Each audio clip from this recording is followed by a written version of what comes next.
Welcome, everybody. This is the Airport Advisory Committee for Wednesday, February 14th, called to order at 3 p.m. The very first thing we're going to do is stand up and say the Pledge of Allegiance.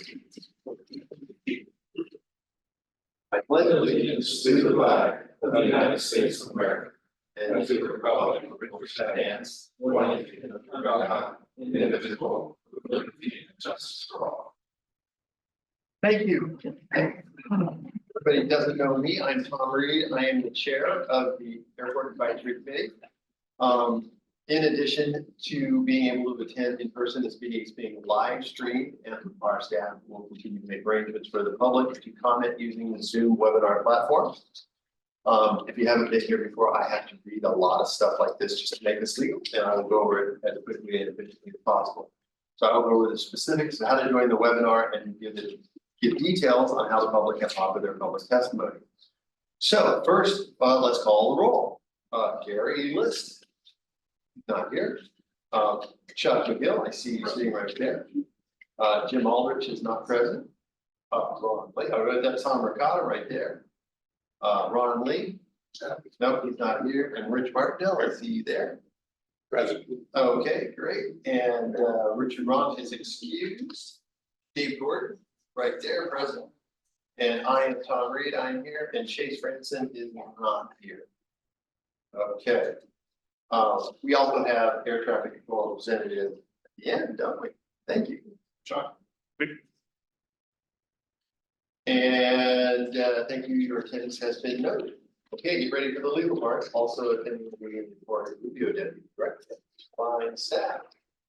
If you are in person, please complete a speaker slip located at the entrance of the southwest entrance and provide it to Mr. Reed, Mr. Reed, in a timely manner to ensure proper meeting arrangement. In-person testimony will conclude before virtual testimony begins. Members of the public can also join the webinar by computer, tablet, or smartphone by accessing the link which is listed online in the preamble language of the agenda. If you need to participate by telephone, you may dial 1-669-254-5252, webinar ID 161-957-9701. This information is also available on the agenda. Please note that if you are watching via online, there may be a delay. Please participate via the audio on your phone and mute your TV or computer when it's your turn to speak. If you wish to speak on a particular item, wait for that item to be called and then raise your hand to speak by tapping the raise your hand icon, or if you are calling participants *9 on your cell phone or landline. If you raise your hand during a non-comment period, your hand will be lowered. A quorum is now present. We will now take up non-agenda public comment. Do you have any virtual non-agenda public comment, David? Not at this time. Do you have any non-agenda public comment? I just want to maybe say one thing. I missed the last meeting but I attended via the Zoom it's extremely hard to hear you guys. Oh, that's good to know. So I don't know if there's a way to improve that at all, but it's like, you gotta just be, it's really difficult. So We will take that into consideration. Maybe we can get a microphone in the middle of the group or something. we look into that technology. Okay. I'd like to make one little comment because this has been very helpful to me, especially since it's written in 20-point type. This is from Robert's Rules of Order, and when we have an action item that we need to vote on, we will introduce the item to be deliberated. We have public comments on the item. We get a motion to approve the committee, then we discuss it, and that's where the second happens, and then we vote at the very end. We were doing it, I think, maybe a little bit out of order where we get our second, and then we discuss it first. No animals were harmed. But So I think there's a possibility that when there's a presentation, that we can discuss the presentation before there's a motion. yes, And then there's a motion and then there's a discussion again about the motion. this is action items. Yeah. Yeah, okay. All right, so we are past non-agenda public comment. And we are on item number 4, which is the approval of minutes for January 10. Everybody have an opportunity to read the minutes. Are there any virtual comments, public comments regarding the minutes? Not at this time. Okay, so I'm looking for a motion to approve the minutes. I move. A second. Okay, so we have a motion and a second. Any discussion? See, we're going out of order, but that's okay. All in favor of approving the minutes as written? 1, 2, 3. All opposed? Any abstentions? 1 abstention, the motion passes. I want to just make a quick comment that we had a citizen ask me for all the minutes of the meeting going way back, and I went on the website, I was able to find all of them except November. For some reason, November's wasn't on it. We'll look for it. Okay. And I'll let you know if it becomes an issue to ask for it. Hey, how's it going? Let the record show, Chase Franson is here. We did this much, we said the blood this. Okay. So item number 4 is finished. We're now on item number 5, unfinished business. I don't have any unfinished business, so looks like we can move to item number 6, which is new business, which is the election of the chair and the vice chair of the City of San Diego Airports Committee. That's item number 6A. So I move to nominate Chuck McGill as vice chair of the AAC. Second. Do we have a second? Any discussion for that? No? Okay. Does anybody want to be chair of the AAC, please? I'll nominate Someone tell us, babe. if he's willing to accept. I am, I think I will term out after this year anyway, so I will. Thank you very much for that. So are we ready to vote on this now? The votes need to be individually, so Oh, for the vice chair and 1 for you. okay, so, and they're not secret, they're public, correct? Correct, thank God. Okay, so the motion is, and it's been seconded to appoint Chuck McGill for another term of vice chair of the AAC. All in favor? All opposed? Any abstentions? Motion carries. The next motion is to elect me, Tom Reed, as chair of the AAC for 1 more term. The motion has been seconded. Is there any discussion? All in favor? All opposed? No, kidding. Any abstentions? So it looks like it was unanimous approval for the officers to be reelected. What's that? There was a motion for the vice chair, a motion for the, Yes, Sure. so the first one was moved by Rich Martindale, seconded by Dave Gordon. The second one was moved by, I think, was it Jay, did you move? was Mr. Michael. No? I did. Okay, put that down for both. Okay. There you go. Okay, thank God for that. I don't think there was any election interference. Item 6B, the lease agreement for approximately 7,700 square feet of office space at Montgomery Gibbs Airport, and that is going to be presented by Jennifer, correct? Should be pretty quick, so. Okay, we just have a short presentation up on the board.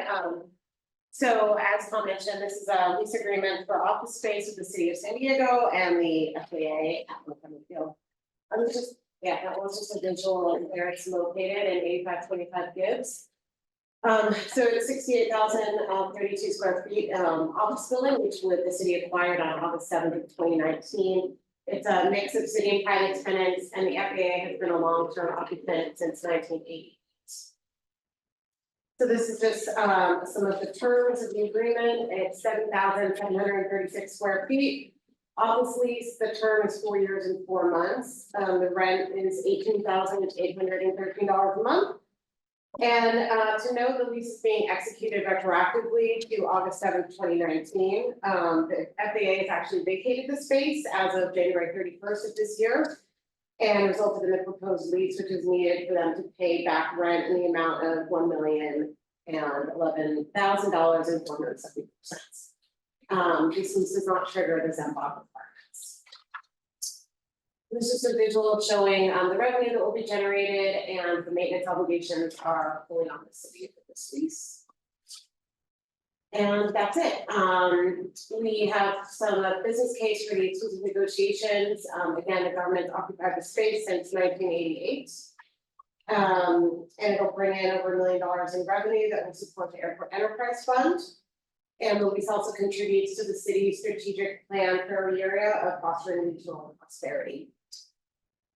Move on, and so we'll be bringing this lease to city council and meeting the resolutions that we are going to be requesting.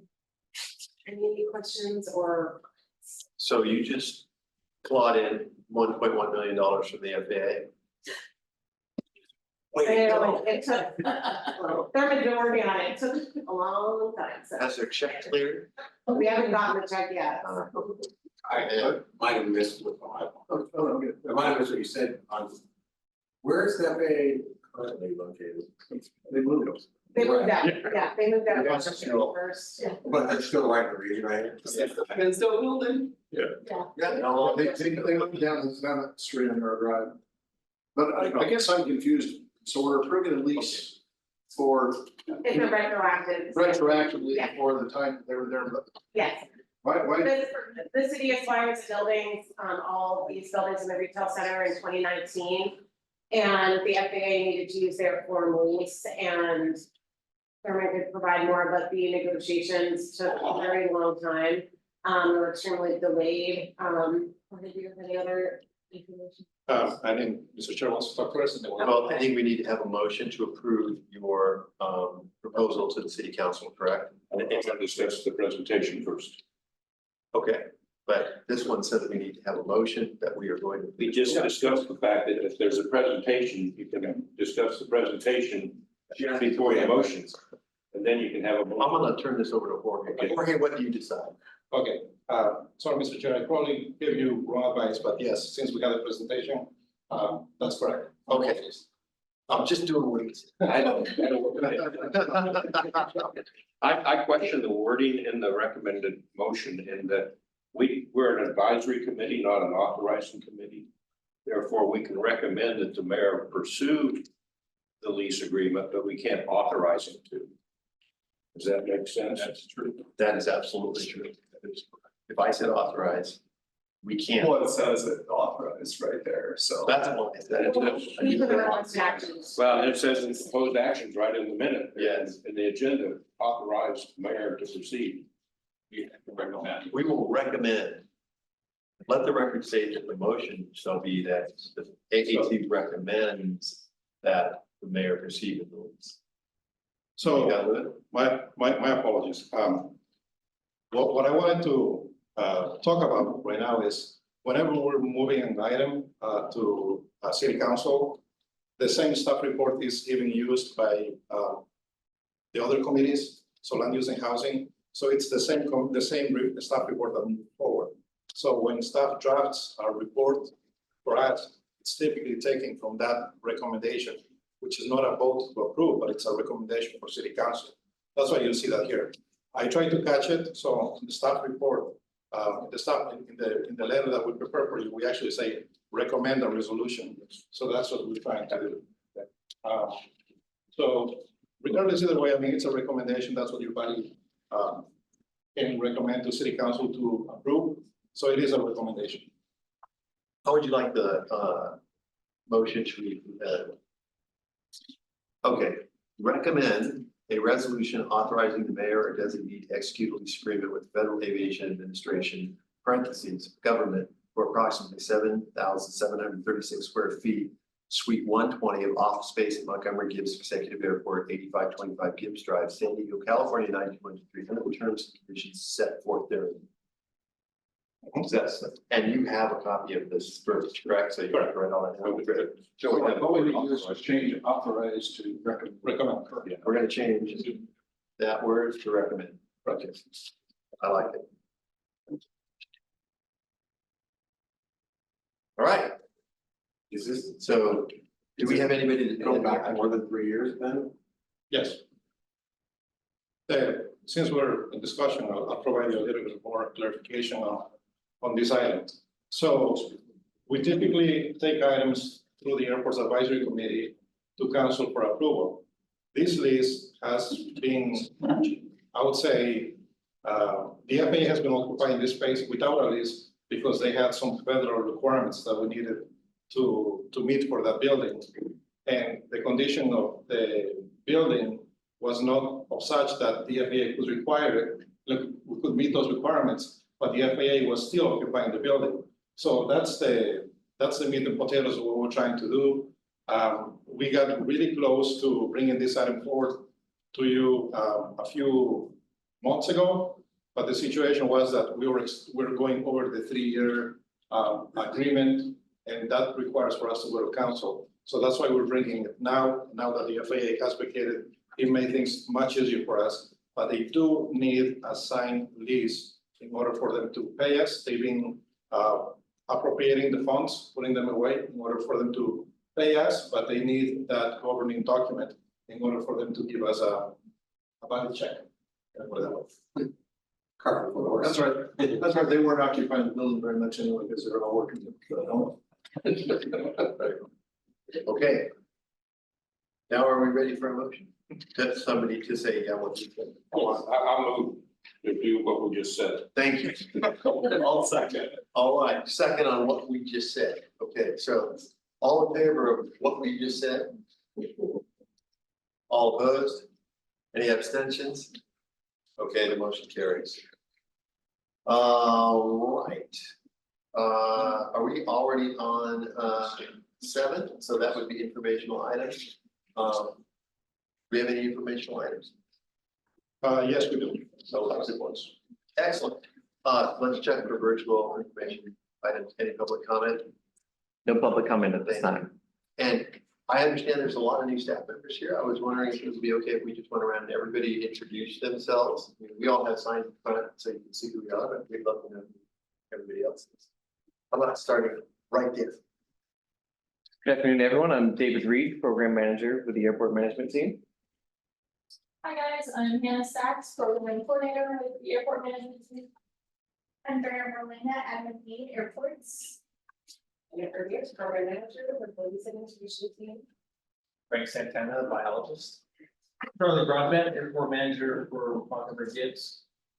Andy Schwartz, Airport Manager, Brownfield. Debbie Schauger, property agent for both of them. Brownfield and Norman Hodges, supervising property agent airports. Thank you very much. Anybody else want to introduce themselves? Yeah, well, Ricardo Sevilla, Airport Operations Assistant. Carl Schneider, same airport assistant. James Miramontes, Airport Operations. Welcome. Or also in the airport. Great to have you guys. Okay, anybody else? All right. Thank you very much. Director Rubio, take it away. Thank you. So Charlie was looking to do the introduction for these fine individuals who are joining our team. I do have a couple of staff updates, so let me just start with that. So this will be my report. In regards to staffing, we do have somebody who is new as a senior clerk typist, Rosie Holmes. She couldn't be here today, but she came to us from the office of the city clerk. And our new airport operations assistants, again, Ricardo Sevilla. He's new, he started with us about 7 days ago, right?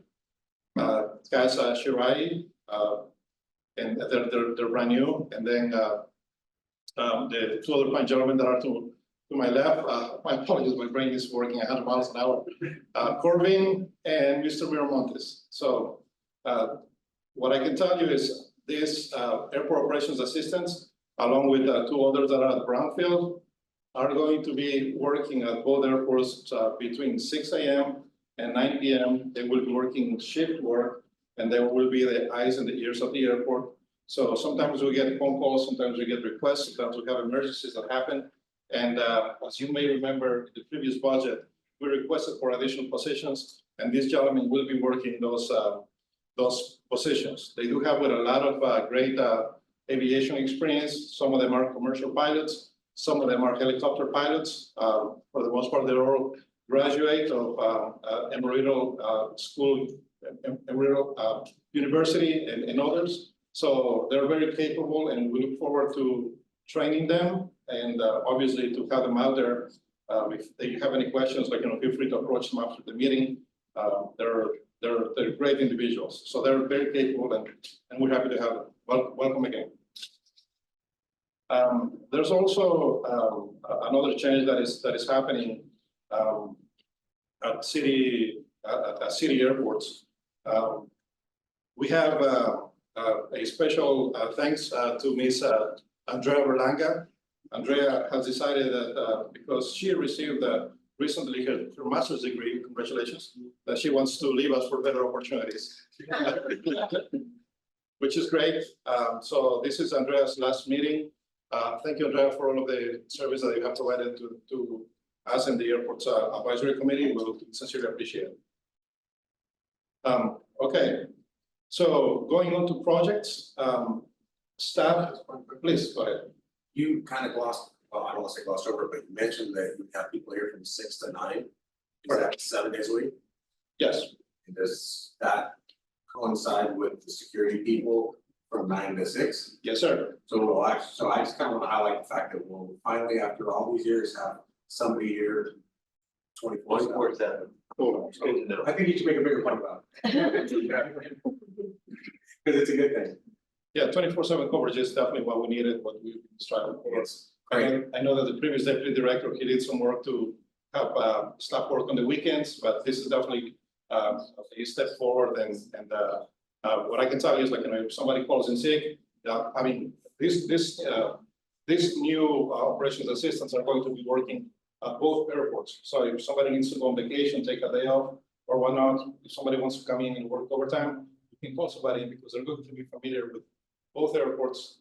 Additionally, if somebody calls in sick and nobody's able to cover, well, one of those individuals can maybe drive to the other airport just to make sure that things are okay, maybe do runway inspections, and that will help us maintain our integrity and safety at both airports. I just wanted to highlight as a business owner there, that that's a great thing. Thank you for pointing that out, appreciate it. Okay, so staff is also one step closer to having retail unleaded fuel at Montgomery Gibbs. As you remember, that's a big issue for us. The purchase order for the fuel Bowser has been approved, and as of last week actually, and we expect that the delivery of the Bowser is going to be in approximately 3 months. We are working with Crown Air in the back, thank you, for them to supply the fuel. We're working on an agreement. We're drafting it internally before sharing it with them. And obviously, once that is shared, it will come to the advisory committee and we will go from there before it goes to council. Yes, sir. So will Crowder be the only supplier of fuel? Yes, Who sets the price? that's something that we have to discuss. And that's part of the agreement that we will be discussing. I do have to tell you, however, that unleaded fuel, as you know, is a little bit pricier than regular fuel, so you can expect that. The next update that I have for you is because of the storms, we experienced a couple of things. Obviously, the reduced traffic at both airports. The storm did not have significant impacts on the airports themselves, except that I think at Brownfield we had several roof leaks in the terminal. We're working on fixing them to the tune of about $20,000. We're hoping that will qualify for emergency funding throughout the city, but that's something that we're working on. Another update that I have is I had the opportunity to attend a career day at San Isidro High School. They invited me, that was on October 2nd. And I had the opportunity to connect with approximately 90 students. And some of them, they're really excited about maybe setting a career in aviation. They've been made aware of the Experimental Aircraft Association. They've been aware of Embry-Riddle and all of the other schools and potential careers. And that was awesome to share with them. So when I was younger, I wish I had an opportunity to have somebody come over to talk to us about that. I do have a federal update this time. And I would say it's good news on both sides. So the airports were allocated bipartisan infrastructure, no grants for both airports. So Montgomery Gibbs was allocated $851,000 and Brownfield $294,000. That's $1.145 million for airport infrastructure projects in the upcoming years. So that will help us obviously pay for the infrastructure that really needs some overhaul. So that's good news. The next one is regarding the FAA reauthorization. So the Senate committee, Federal Senate Committee, approved the reauthorization for 5 years. Now, this is moving to the Senate floor. I have a couple of items that I wanted to point out so that you know what is happening at the federal level. What the FAA is proposing is to reform and digitize systems such as the FAA Aircraft Registry and Part 135 to enhance safety and efficiency. The FAA is looking to improve FAA aeromedical policies and procedures related to pilot mental health and other matters. They're looking to modify the supplemental oxygen requirements for those of you who fly really high for Part 135 to increase the flight level threshold from flight level 250 to flight level 410. They are looking to have the US position itself as a leader in advanced air mobility, directing a practical regulatory path and investment in electric infrastructure to scale advanced air mobility to US airports. That's basically flying vehicles, right? What they're also doing is they're increasing student loan caps for accredited flight education and training programs to make the pilot career path more accessible to everyone. That's really helpful for us because we have a lot of flight training that happens at our airports. They're also looking to strengthen air traffic controller workforce staffing. So we're looking forward to that. And I think that's it as part of the federal update. Some things that are coming up locally. There is a proposal to enhance the intersection at Glen Curtis Drive and Gibbs Drive. We're looking at, well, the Department of Transportation is looking at potentially adding more stop signs or redesigning that area so that it can conform with the transportation regulations, because at the current moment it does not. It may cause safety issues the way that it is right now, but we will bring the options to the Airports Advisory Committee next month so that we can talk about it and maybe get a recommendation as to what the best option would be. You said the corner of Gibbs and Glen Curtis. Correct. Or that's because of the yield sign and people don't understand what Correct. yield means. And just two more things. The hangar pavement, the pavement rehab between the hangars is going to be happening within the next 60 days. We're just working with the contractor. They're signing some of the final agreements. And then we have to issue them a preliminary notice to proceed, and until we proceed, and we'll start working on those. And then last but not least, regarding the rules of order training, due to the storms, that training was canceled, but it's being rescheduled for February 28th. So that will definitely help us clear how the meetings should be conducted, how much time we should allow for public comment, what the interaction should be between obviously the chair, the vice chair, and the committee members. It will just allow for a better format of the meeting itself. So if you have not signed up, or if you haven't received the email for the new times, please let me know and I'll be more than happy to provide that to you. That's the same thing. Yes. How long is it? I don't know. 9 hours, 10 hours? My guess is it's probably gonna be. Is it gonna be available afterwards on video, because I'm not available on that day? I will ask. Okay. I will ask. Be good. Yeah, that'd be great. Okay. And with that being said, do you have any questions for me, or I can pass it to my staff? You said you're gonna have discussions with the traffic people about their corner before the meeting, or are you gonna come to this meeting? So we've had discussions, we just didn't have enough time to put it on the agenda. So we have the option, so we'll bring them forward the next meeting and we'll discuss it here.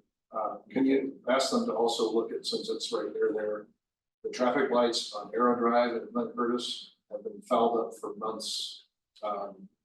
Probably because the loops are cut, so the people coming out northbound, whatever the other side of Glen Curtis is, Downtown, I think it is. That light goes, whether there's a car there or not, it goes and then goes the full cycle as if the car's sitting right in the loop sensor. Okay. Definitely, we'll definitely talk to them about that. Okay, with that being said, let's go with Jennifer Beers, Program Manager for Leasing. All right, I have some updates on what we've been working on. We are hiring an intern, which is exciting, and we're just waiting for them to clear a background check.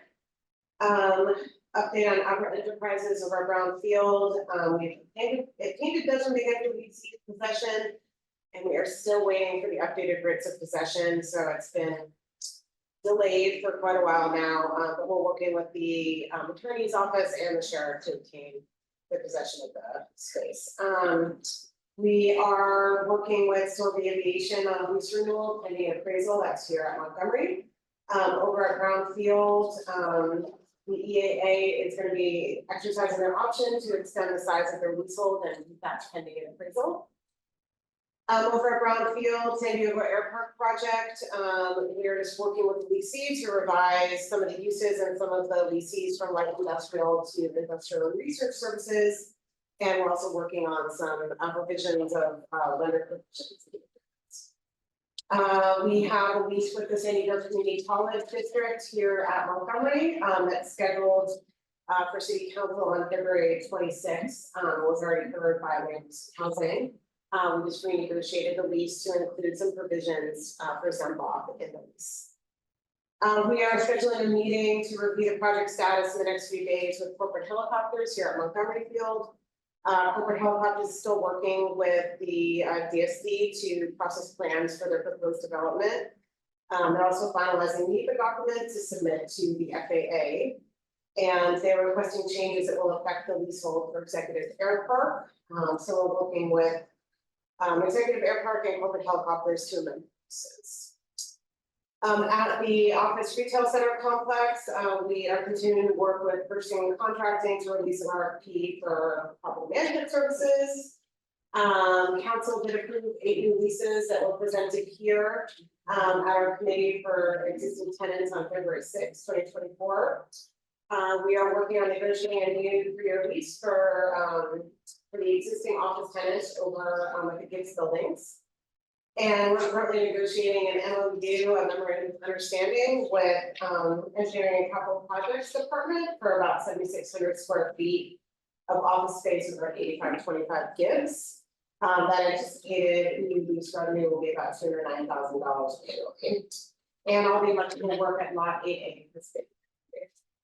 And then On the evictions for operating down at Brown Field, how does that work as far as like once you get it's just that. I guess I'm just really curious about the process of, there's so much stuff over there. yeah, How does that work as far as once you get, like, put the notice on the gate? What's the next, how does that move forward after that point? yeah, I mean, they're gonna have to vacate the premises, but whether or not they leave, they're not behind or not, it's just gonna be a big issue for us. And let's say they didn't vacate, does that mean the sheriff like actually participate? There's gonna be a lot. So right now, the way that it stands is they're no longer a tenant, so they needed to evict, they needed to leave. They have needed to leave for some time now. Yeah. But since that did not happen, the court is issuing a rate for every single lot that what used to be a whole master lease. It's over 100 of them. That's what I'm familiar with. So the sheriff department, once we get the rate for each of them, will come out, will lock them out of each of those spaces. So they'll walk them out, and then it will be up to us, I'm assuming, to probably work with the previous tenants to allow them with access so that they can remove their stuff. So that's the way that I see it. And if they leave something behind, then that's something else that we gotta try to figure out. It depends on how much they leave. Gotcha. And you think that those risks would be like soon, or like that's still way out there? It's been like that for about 2 months with the courts. Our understanding is that they've been delayed due to just the backlog. I cannot tell you, I've been trying to find myself. Jennifer, on the FAA leasehold, that's been vacated since the end of January, right? Yes. And how long do you think the unit turnover will be for that? So I actually mentioned it, we already have an interested tenant, which is a city department engineering. Excellent, okay. So we're working on a new memorandum of understanding space. And when you look at the entire block there, the city owns, what's our vacancy rate like now? You know, off the top of your head, you know. I do. I put it together. I mean, it varies by building, but 85-25 is the highest occupancy level. We have, several private tenants and city departments there, so it's about 77% leased. And then, 8665 and 8575, and they're about 20%. That's what I gathered, and that just constantly amazes me, because, and why do you think that we're so low and it's taking so long? Is that the one that has any material problems with the? Well, we haven't actively been seeking out the private tenants for those spaces. If somebody comes to us and approaches us, we will engage in discussions with them. We also use brokers, so we don't have any members actively marketing the You space. cannot use brokers? Correct. Yeah, because how many square feet is that? All three buildings together, I mean, the vacancy is so, Oh. we're at 25% occupancy, so we're 75% vacancy, right? correct. So what is that in square footage? I don't know off the top of my head. The buildings are about 36,000 square feet each for the Wow, small ones. so it's really, There's a little more to that. We've been trying to also accommodate some other uses that haven't panned out yet. Because of the condition of those buildings, they need to be improved for ADA, some of the HVAC, they need to be replaced. There's a lot of expense to that. Last time we did a condition assessment report, it came up to several $1 million. So in order for us to bring somebody, we can collect additional rent, we will need to invest a lot of money that we don't currently have. yeah. And what's the average per square foot rent there? $1.95 to, So yeah. $2, so it's a lot. And it's a full service rate. Right, so you're talking about 15 grand a month in income that would that's opportunity lost here because you can't afford $1 million. Improvement. Well, it's multi-millions of dollars needed to really fully upgrade the buildings.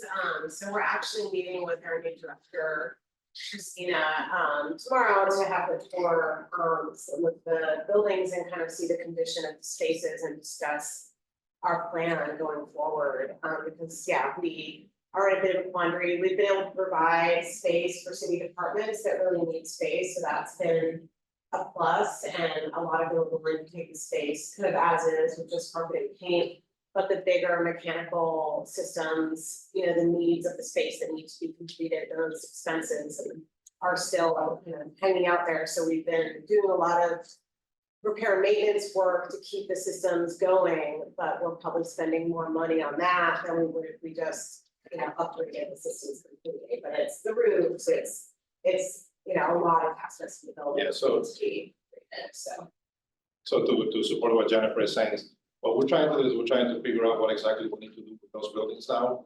Maybe the best approach is just to consolidate the 25% and 25% of those buildings into one building. Maybe we look into redevelopment opportunities for that area because it's just so expensive to maintain. So we're looking at those options. Why do we as an airport need to have a bunch of office space and college space over there? Could we sell it? The city doesn't have a policy to sell real estate really at this time. I mean, I think they like to keep it. I mean, we inherited it, right? The previous owner kind of walked away. So if that hadn't happened, we would just still have problems, you know, with. Oh, right. So that's why. Okay, that's the thing that makes me understand what's going on over there. Yes. The tenants. So in see that 2019, the there's- previous master leasing, And otherwise, the city just owned land underneath. And- Correct. Okay. so it used to be a long-term property. Do you guys remember Roseanne and Dan? She would say, never mind. So that's how we ended up in this situation. So we've been operating them to the best of our ability, But yeah, it's really not in our wheelhouse. No, it's not. Something that we would normally do, so. Okay. Yeah, I completely understand that. Stop giving you that cross look. Any other questions?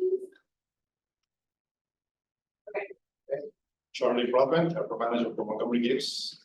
All right, afternoon, committee members. Hello, everyone. There were over 28,000 aircraft operations in January. The lit taxiway direction signage for taxiway Charlie at 28 right was replaced. Gate 6 was repaired. Just want to make an announcement that California Aviation Day is scheduled for February 27th. That's on the west steps of the state capitol. If anybody could make it up to Sacramento, it should be great. We'll have a lot of education departments from that represent aviation, and there'll be I think Sling is going to be up there. So it'll be great if you can make it. Again, there's 6 new airport operations assistants that were hired. The ones that aren't here today are Yan and James. They're down at Brownfield, but take the opportunity to say hello, and when they're out on the ramp, they'll also introduce themselves. But that's basically it for today. If there's any questions, I'd be happy to answer them. Charlie, the thing that you know what I'm gonna ask you about, right? It's 60 days for sure before we pave. I believe so. That's kind of the job contract is established, but 60 days is what we're looking at before it's fully executed. And I can refer to David on that. He's been talking to the contractors a little bit more in depth than I have at this Yeah. point. So there's been a few challenges in implementing the task force, some modifications that needed to take place due to some stormwater requirements and some city requirements of who would be the resident engineer, as we are the asset managing department. I myself am not a certified engineer, so we have to work with ANCP to get that going. We have all of our ducks in a row. All the paperwork is actually with the contractor right now for final execution. And once they return it to us, we should be able to have ANCP issue the LNCP and then the NCP. And we can get going on a kickoff meeting and try to get this work scheduled and in works. And it's very helpful now that we have additional operations staff to kind of help monitor that, 'cause some of that work is going to be actually in the movement area. Excellent. If you need anybody to drive anything anywhere, I will do it. Have you stood out in between the hangars in Marysville? Oh, yeah. And it's almost to the point where we're gonna say, we won't allow the airplanes to move. Completely understood. We've been trying to push this forward for some time with great enthusiasm. We're right there. It's still way better condition. Yeah. Executive airport, yeah. Yeah, I mean, okay, yeah, but the thing is, these, these rocks, damn dollars, it's $3,000 pop or $12,000 pop, the owner of the airplane. No, completely understood. We are, as I said, we are trying to get this implemented as soon as possible. Also because of the weather conditions this time of year, we have a break in it right now, so we'd like to get it started as soon as possible. Under 60 Not days. jumping over the fence and vandalizing, doing reverse vandalism, paving itself. Don't do that. Middle of the night. Yeah. That's Yeah. more paperwork. We have the airport operations staff available to escort the contractors, and like David said, some of that work is gonna be at night. So we're ready to go whenever the contract is available, so. Thank you. And then we're doing some extra sweeping in that area. We can do some extra sweeping in that area too, to get some of that FOD and aggregate that's coming up, so. Yeah. Our equipment operator has been coming up from Brownfield Sam, and we can assign that area to get swept. So hopefully that helps in the meantime. When they sweep it, are they using the brushes or just the vacuum? They try to use what works best. A lot of times they'll just use the vacuum. If that doesn't pull up all the rocks, then they'll use the brushes. It has a center brush and the 2 side brushes. It's probably best not to use the brushes because you just break off the board. Yeah. That's what they found over them. They've been Yeah. vacuuming that pretty regularly, it's helped. Use the brushes, it's just gonna rip up more rocks and gravel. Yeah, definitely. That's what we found as well. So in that area, most likely it'll just be vacuum. Okay. I have no further questions. Thank you. Thank you. All right, thank you so much. All right. Have a great day. Andy Schwartz, manager for Brownfield. Good afternoon, what's that, 20,000 operations? I'm just gonna tell you. 28,000. 28,000. I'm not gonna give you the count, I'm just gonna tell you that we're up 6%. Gate 5 is down, it went down during the rain, so we're gonna get the gate guy up to fix that. Also, the NOTAM that I mentioned last month, prohibiting aircraft of 100,000 pounds or greater down the east end past Charlie on Gulf is still in effect. And then just one thing I wanted to touch on, and I think Charlie mentioned it a couple months ago during the storm season, it's our opportunity to get collect our rain sample. So we do our due diligence over the year, doing our monthly visual inspections, and then when we get the opportunity, it presents itself, we go out and collect the rain sample. So with a couple of the new guys here, we were able to go out and do that last week during the storms. We went out and put our gloves on, did our pH sample, and collected our rain sample, sent it off to the lab. So for the next 3 weeks, we'll be a little bit on pins and needles, wondering if we passed. Just a little interesting note to that, our receiving body for Brownfield is Tijuana River Valley. So when I looked at the news this past week and saw that 14.5 billion gallons of raw sewage were flowing down that receiving body, it's kind of, it's pretty sad to say the least. I remember last year, it was a couple of million. See, it was 14.5 billion. That's pretty incredible. But anyways, that's where our receiving body is. So that's the outfall for Brownfield, and it goes in there. So over the next couple of weeks, we'll be waiting for that lab report to make sure, hopefully we passed. So that's What happens if it's a failure?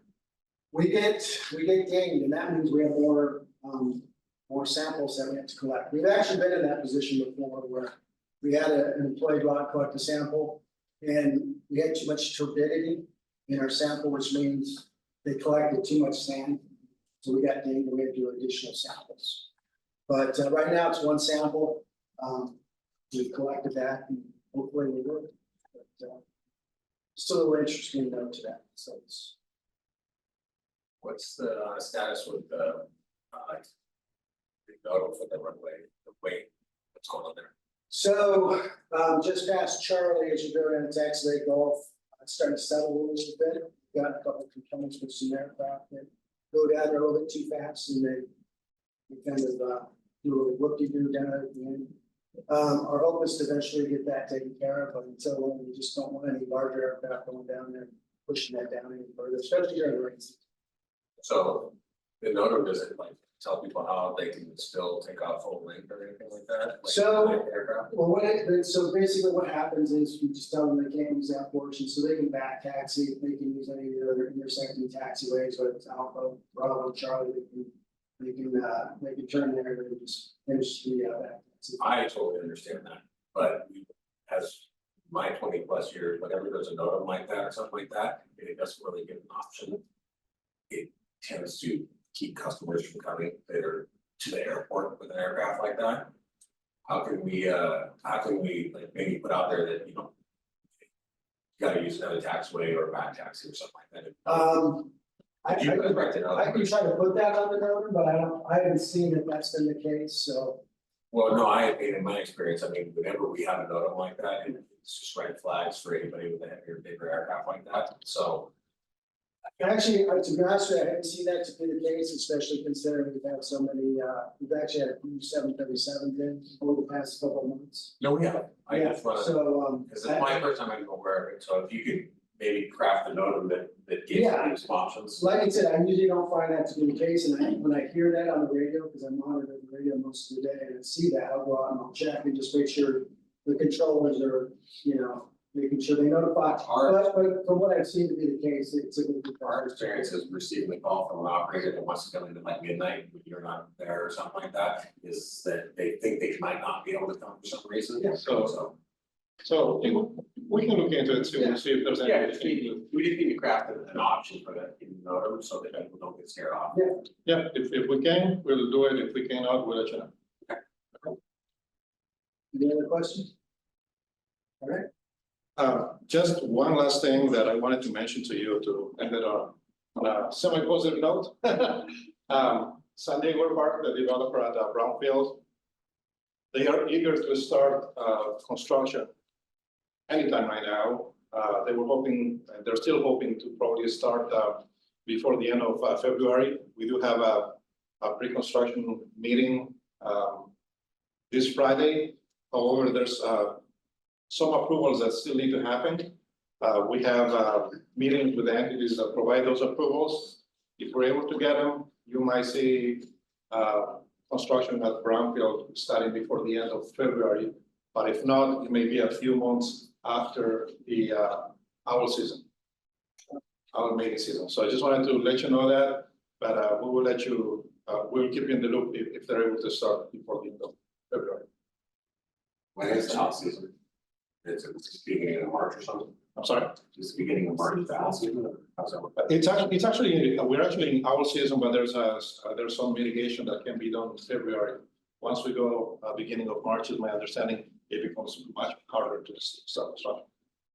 Kind of depend on the individual breeding owl behavior. When the season ends, August 15th, but that's not a hard date either. They're done breeding before that. The limitations are strict.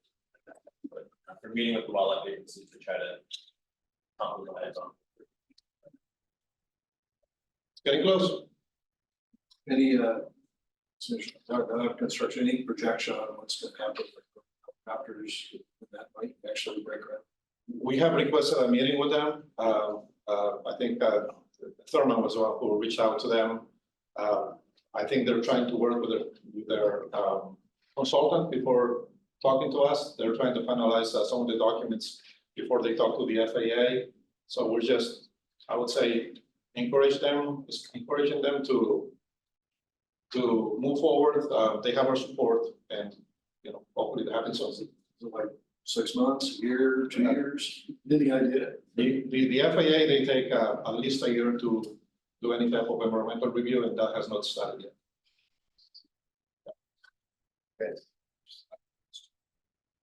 The fire department hangar. When are they going to start on? So the environmental assessment for the hangar is still going on. They don't have a date as they would need funding. I don't know exactly where they are with funding. We're going through a new budget cycle. I don't know if they're going to be allocated the funding that they need. There's been an article in the paper today that said something about the helicopter. Yeah, that they got the helicopter came in, taking it on. It seemed pretty optimistic. I'll talk to them, see what they tell me. My understanding is that the helicopter got approved. I actually took a look at the staff report, but the hangars, not just yet. Let me just double check and I'll report back. Okay, and with that, the other question? I guess I have a question then, since everybody else is asking questions. When I first joined the committee, I asked about run-up space, Jorge, at Montgomery and how limited we are. And I know Tommy sent me the master plan. Where are we at with the master plan? I just think about, 28,000 operations at an airport that has 5 run-up spaces on a good day, 3 when somebody doesn't know how to park an airplane. And I know I've seen many days lately where we can't even taxi out because there's no space to put anybody. And I know that's on the master plan. Is there any movement and any general direction on that? So the master planning process is still going. Actually, I think it was last month that we brought a item forward to move the master plan amendment forward. The consultant at the moment is working at risk. So they are doing the technical reports part of the environmental. The master plan process, I would say, for Montgomery Hills is basically completed based on the prepared alternative that was presented to the committee years ago. Trying to touch that, I think, might be a little too difficult right now. But that's not to say that things can change. The important thing is if we have projects that we need to identify in a future update, we have to put them into what we call the airport layout plan. So the airport layout plan, when you do a master plan study, it gets incorporated and it gets approved and signed off by the FAA. They did that in 2019 for the preferred option. Now, there's minor amendments that we're doing that are not going to be affecting too much the integrity of the airport, like resource of property, minor changes. When you're doing a run-up area, I think we probably need to work with a consultant and an engineer so that they can help us design where that would be. It will be an airport layout plan amendment. And that project, once it gets to be on the airport layout plan, then it can potentially qualify for funding. It's not something that it is within our next 5-year capital improvement program yet, but that's not to say that we can potentially include it depending on where we end up. The master plan documents from 2017, they showed a modest increase, I think, of 20% or less than that. Actually, I think it was like a 3% a year to the 2040s. Now, what we're looking into is that it has exponentially increased from like 200,000 annual operations to 330, which is 130,000. It's basically close to 50%. So we're going to have to explain why that happened in the environmental reports. So that's what we're doing right now. So the consultants have prepared the memos. And then after that is done, we have to see, and make a case as to the consistency or inconsistency of that increase and what is expected in the future. And we can talk about where the next locations will be. But we're open to having discussions and see if you have any recommended locations for them, and we can start the conversations. Yeah, I mean, I just think it's probably the biggest limiter to operations, to people getting out right now. I just think about how much idling there is on the ground right now. It's crazy just because we can't get access to the runways. So I'd definitely be interested. Yeah, there's from the air traffic standpoint right now, that's probably our single limiting factor of operations and increasing operations right now.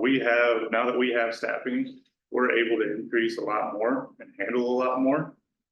Every single day, we are holding people on the ramp multiple times a day because we have nowhere to put them to even taxi out to do their run up. It's been an ongoing issue for a couple of years, but it is really getting bad. Huge right now. I mean, I was there this morning. We had 10 aircraft on ground waiting at the ramp, and we had 8 waiting for departure on 28 right. We had 5 on 28 left. And then you get into like what happens when we have a medevac, and that like it's going to be insane trying to move people out of the way to get a medevac out or something like that. Yeah, and that ruins our operation because there are a lot of that. We have Mercy on the field.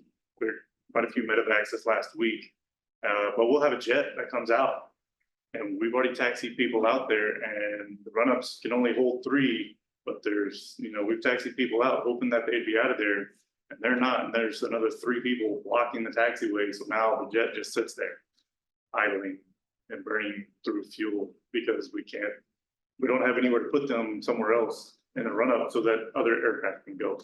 So we can make this one of our priorities. Let us work internally with David's team. That's the team that manages the airport layout plan. We'll figure out a couple of options. If not at the next meeting, maybe on the following one, we can try to figure out what is that we could potentially do. But it's not going to be immediate, I'll tell you that. There's areas on the east end of the runway that apparently we owe some of the wildlife agencies some mitigation. So until that gets paid off, there may be some wait time. I hate to use the term, but it's Hey, John, sometimes, especially somebody that's not from the area will pull up to the whole short line, call it, and then nobody else can get. Number 7. Yeah. We have started with those people. Taxi. You can call it a penalty lap, you can call it whatever you want, they messed up the flow. Air traffic control is first come, first serve. If they pull up and they're gonna taxi down the runway, get off that Bravo. Yeah, It's first come, first served. That's the way the system works. yeah, so if they're number 7 and they're blocking, you're gonna say, taxi down, turn right on Bravo. Come back over and get in line. Unless they're a fast aircraft, yes. Yeah. Yeah, you're gonna start seeing that more and more. That's been a discussion lately. And it's not. It's kind of a rough topic too, because other airports, you taxi straight up to the runway and then you call. The problem with us is anybody that's leaving IFR, we have to request that release, so sometimes they can sit there for 5-10 minutes. What, I know this is also something that takes 5 years, could we put a sign up somewhere that says call for your clearance before taxiing or something? Well, you can't do that because as soon as we have a 3-minute limit to get you airborne, once we get the release for IFR. So even the jets that we know we see them taxiing out, we'll start the release whenever they're like halfway through their taxi, hoping by the time they get there, we have their release. Sometimes they still have to wait. But SoCal, because the way our proximity is with FOSS, both runways aim at each other about 15 miles to the west. And the Navy fighters, if they have an emergency, they don't turn, they go straight. And that hits our guys if they're going IFR too. So they have to protect that, and then they only release one at a time. So they're doing this all day long. It's a waiting game. We're very limited on IFR. I highly recommend people that are flying out of here be familiar with the Soledad departure. Get you right on out of there with the Soledad departure. But we cannot solicit it. It's like special VFR. It's something you have to request. But yeah, I mean, we do our best as much as we can. Sometimes it gets a little tight down there at 28 right in the run-up area. Well, I still say you guys are all rock stars up there handling everything the way you are. Great. It's even good to that amazing job. Aren't the expanded areas already on the airport layout one? Yeah, They are, I think they are, we'll just need to verify it. Yeah, there are. There are some that are expanded for 28 left. Right, correct. On the airport layout plan. In the short run. Why couldn't we use the east end of the transient parking here? You stole the words out of my mouth. One of the airports where I worked before, we had Oxnard Airport. And it has a run-up area on the main route. It's something that is non-standard, but we're able to get it through the runway safety action team. So that's one of the options of doing. Henderson has that too. You go to Henderson. Yeah. You'll get around on the ground. You might have to build a blast fence or something, but. I mean, for smaller aircraft, I don't think so. I would also just note that Corporate Helicopter is going to build there at some point. So that would be a temporary solution. If we get a blast fence, maybe. No, we've been waiting. Fairly not for a while. Right, We've been waiting on corporate aircraft to build some. right. So. I just want to note that. Need is now, Right. and it is obvious to everyone. And it's costing a lot of money for these airplanes to be sitting around trying to just idling. Not just money, it's environmental issue. Well, and it's also the big jets that next time go, we're gonna go to Gillespie instead of Montgomery. Okay, we got our homework. All right. Well, John, you segued right into your report. Do you have anything else? Well. Yeah, we did 28,000 operations in January, which now I think puts us on a rolling at least greater than 25,000 operations per month now. If you look back at the calendar, I think that was the busiest January, if I'm not mistaken. Charlie, you may know that, ever for us. I know the weather came through and it was really slow on the weather days, but the non-weather days. It was feast or famine in the last couple of weeks because it was really slow and then we just got hammered. We're even calling in more staffing to try and accommodate it. We're still getting hammered mentally up there with all the traffic. Doing the best we can to accommodate what we can. I mean, even yesterday was kind of a higher number day. It was like 1,200 operations in the middle of the week. And usually that doesn't happen until like Wednesday, Thursday, or Friday. So people are making up for it. We're pretty busy up there, which is nice. Now, make sure I have this right and I heard it right. Airport ops is now gonna be here between like 6 and 9. Yes. Right, Oh my goodness. so we're planning on doing Thank the you. early inspection around 6 a.m. and then the later inspection around 7 p.m. So Okay. hopefully stay out of the peak times. Oh, that'd be a great, no, that's good to hear for the newer guys that are here. Glad to have you. Come on up to the tower, let Charlie bring you up there so you can see what we're doing. Y'all are, yes, you work for Charlie, but you also help us out a lot. You're our boots on the ground, eyes and ears and even hands when we need it. Yeah, we're really happy to have you instead of calling Crown Air and their little golf cart to try and help us out for runway inspection after something happens. We're glad to have you. That's good to hear that you're gonna be here to help us out. For the biologists, we have a couple of owls for the last week or two. There's 2 of them. They sit on top of the tower at nighttime and they're eating well, in case you wanted to know. Yeah, we'll see what we can do. It's nighttime. We're not supposed to have cameras up there. That may be a little hard to do, but, Are they dating? neither say, nor to confirm, nor to deny. Yeah, no, we do have some owls here, which are nice to see again. And you can actually hear them whenever you're walking out. Yes. So, other than that, for the Embry-Riddle, I know, I heard Embry-Riddle, welcome Embry-Riddle alumni, myself too. Glad to have you, here at the airport, very busy airport. Let's see, I think that was about it. Any questions for me? Anything we can get out to the general public to help you guys out? Tell number at Old Short. Yeah, I mean, that's kind of the biggest, general stuff, but we're not expecting to actually get any more new controllers for almost another year. Even though there is the big push with the FAA authorization stuff going through for max hiring, just the way the natural flow happens, we're not gonna get anybody for a while. I think we're about to lose somebody to the military, here shortly, but he'll be back at the end of the year. But yeah, right now, we're doing really good on staffing, so we can accommodate the increase pretty good, so. If you need anything, just let us know. If you need tours, please come up to the tower so you can see what we're doing. Thank you very much. We are now on item 7C for other reports. Any other reports that you need to talk about? Nothing unless you have any questions on the non-executive reports. All right, any committee comments or public comments? No public Do I comment. hear a motion to adjourn? Motion adjourned. So moved. Second. You know, 7. All right, and happy Valentine's Day, everybody. Happy Valentine's Day.